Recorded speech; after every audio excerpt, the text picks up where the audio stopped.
brand new storyteller who's never done this before. We're switching gears, and I want you to be very respectful and very quiet for our final storyteller, because what she's going to tell us about is incredibly brave, and I'm so proud to have her up here. She's a queer activist who has been getting national attention for a recent Facebook post that's been reprinted all over the place. And to tell you her story is Xandir.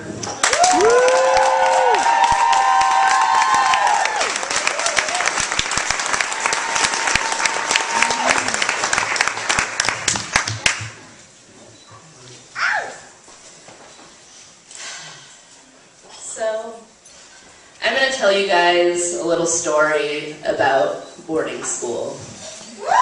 And I'm sorry that isn't as hot as it sounds.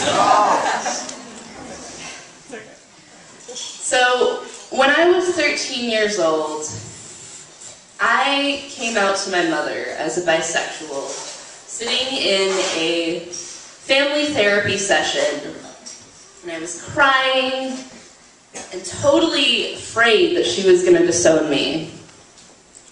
And she sat there,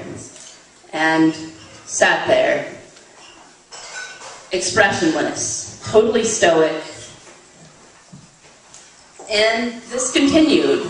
She didn't talk about it, had nothing to say about it. And then,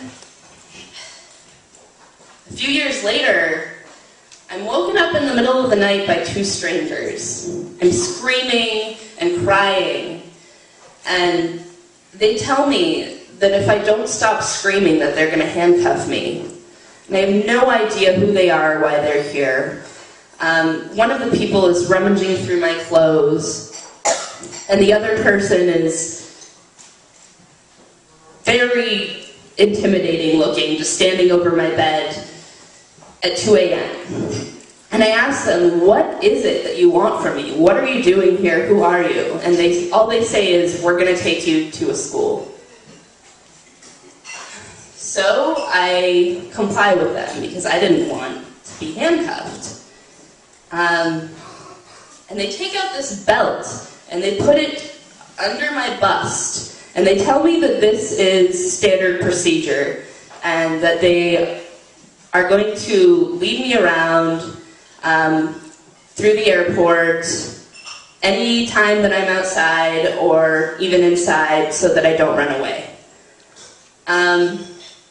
So of course I'm fucking humiliated being led around by these two strangers like a dog in front of all these people at the airport. I arrive at boarding school and they assign me this boarding school, by the way. Lovely Cross Creek Manor in Laverkin, Utah. Yeah. So they assigned me to a student mentor who had already been there for a while. And she is supposed to tell me the rules and what's going on and all this stuff.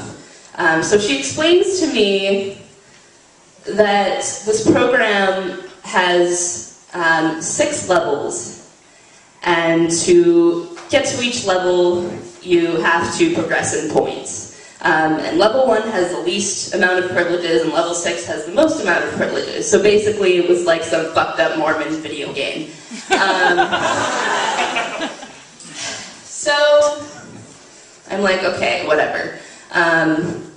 We're in our dorm. I start telling her some story about an ex-girlfriend of mine, and she says, no, stop, you can't talk about that. And I'm like, okay. So I stopped talking about it, and soon after that I'm given this rule book about this thing, with like a bajillion rules in them. Each of them being in one of 5 categories, 1 being the least amount of punishment that takes away the least amount of points, and 5 being the most intense, taking away all your points and levels. On one of the category 5 rules, my favorite blanket rule of all was sexual misconduct. Now, once again, this is not as sexy as it sounds. Their idea of sexual misconduct is, and I'm not exaggerating, hugging or even touching someone's shoulder for more than 3 seconds. And I'm not exaggerating. Again, there was literally a 3-second time limit for hugging anyone. So another rule that they had was talking about homosexuality, which was a Category 5, lost all your points and all your levels. So, okay, alright, now I know why I can't talk about it. But I don't really know why. I just know that I'm not supposed to, and that if I do, I'll get in big trouble. Great, so... This is a really difficult story for me to tell. So I start learning about the daily life at Cross Creek. And 3 times a day, they have us listen to these motivational tapes. And 2 times a day, they have us watch these educational and emotional growth videos, which include these horror stories of people who are shooting up heroin and on the streets, and just horribly fucked up stories, and lots of anti-abortion paraphernalia, and blah, blah, blah. I'm sorry, I'm You're doing good. It's okay.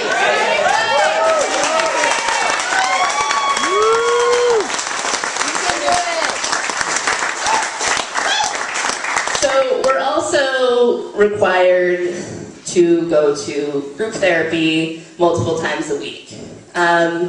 One of my most memorable group therapies was when they brought in pictures of horribly, horribly diseased genitalia and told us that this was the result of premarital sex.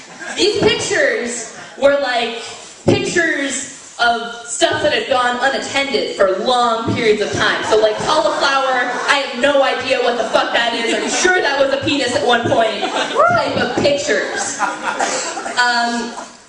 And while they were doing this, they had absolutely no mention of safer sex. Just that if you had sex, you would die, and this would happen to you, and right. So they also required us to go to motivational seminars. Now, I highly recommend that you look this shit up, because it's pretty cult-like. But some really disturbing things went on in these seminars. One particular memory I have is of a seminar facilitator who, by the way, none of these facilitators have any sort of therapeutic credentials or training, who was given notes by a girl's therapist at the program, which I'm not sure how that's legal.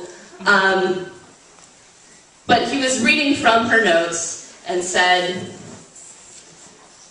you know, well, you haven't been participating the way that I think you should. So I'm going to tell everybody what's in your notes here. You were raped. And if you continue your behavior, you're going to be raped again. So I want you to write a 1,000-word essay on how you are going to be raped again.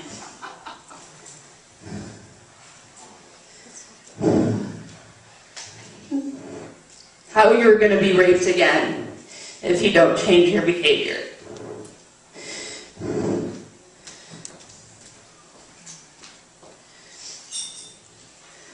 In another one of these seminars, my mom was asked, like all the other parents, why she had sent me to boarding school. And I thought, because I had been told by all the people there who had drank the Kool-Aid that it was for my drug experimentation, or because I was a rebellious teenager like every other teenager. But no. She said it was because I liked girls. And at this point, I had already drank the Kool-Aid. So I went on with the program because I was scared. I was scared because of the way that the people who didn't go along with the program were treated. People who refused to follow along and eat the shit that they had been fed were typically physically abused in a manner that will haunt me forever. Whether it be eating one of the staff's food or just refusing to get out of bed, these kids were tackled and restrained in extremely uncomfortable and dangerous positions, many of which kids in other facilities have died from. I remember a girl being forced to the ground and restrained, and a staff member pushing her head into the carpet. And the next day, I saw her face with a huge scab on it from the staff member pushing her face into the carpet. And that image will never leave my mind. I graduated the program at level 6 on my 18th birthday.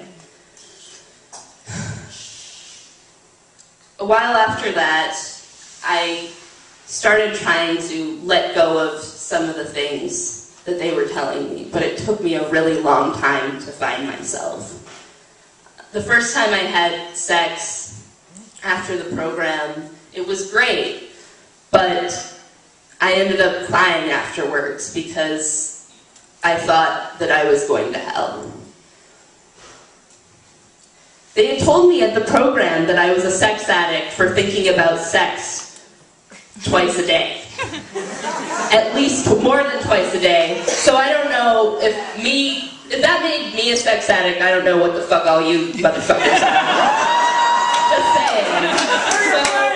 So I started getting support from people around me in San Francisco, and I had some really amazing friends at the time who started telling me things, you know, like, hey, maybe you aren't gonna burn in hell forever if you know what I'm saying. So I started exploring the BDSM scene a bit and experimenting with different things, and I was like, oh, okay, right, yeah, Mormons, okay. So now I feel really good about my sexuality, and I'd say one of the most amazing things that I've found in BDSM is being able to ask for what I want, and knowing exactly what I don't want. And knowing that I deserve to have that respected, and that is such a crazy thing for someone who had their boundaries crossed repeatedly in a place like Cross Creek. So, what I have to say in summary is that Cross Creek can suck my big silicone dick.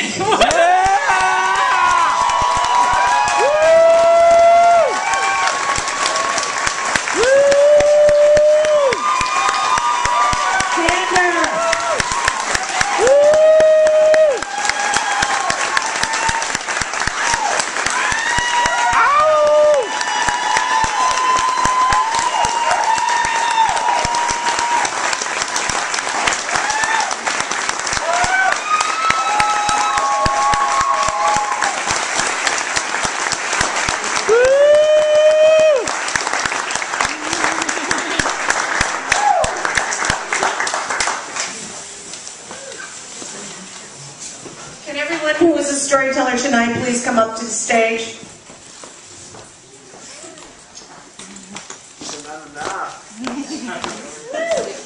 Where's the clown?